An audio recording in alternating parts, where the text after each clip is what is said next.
কোনো মুসলমান পূজার সময় শুভেচ্ছা জানাতে পারবেন কিনা? পূজার সময় অন্য ধর্মাবলম্বীদের সাথে আমাদের সৌজন্যতার অন্য সব দিকগুলো আমরা যথাযথভাবে বজায় রাখবো, কিন্তু আগ বেড়ে তাদের পূজার উপলক্ষে শুভেচ্ছা জানানো, তাদের পুজোর কাজে সহযোগিতা করতে যাওয়া কিংবা তোরণ নির্মাণ করে তাদেরকে শুভেচ্ছা প্রকাশ করা, এগুলো অন্যায় কাজ। কেন অন্যায় কাজ? কারণ হলো তারা পুজোর মাধ্যমে শিরকে লিপ্ত হচ্ছে, যেটি আল্লাহর কাছে সবচেয়ে অপরাধ। আপনি বিশ্বাস করেন, আপনার ঈমানের প্রশ্ন এটি।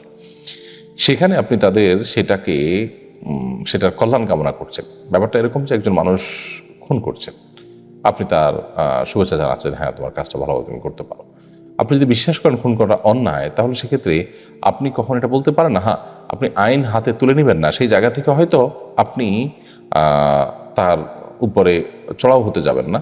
কেউ কোনো পাপের কাজ করতে যাচ্ছে, জেনা করতে যাচ্ছে, ব্যভিচার করতে যাচ্ছে, আপনি হয়তো তার উপরে আইন হাতে তুলে নিতে যাবেন না। কিন্তু এর মানে এই না তারটা সে করবে, যথাযথভাবে তার বিচার হবে।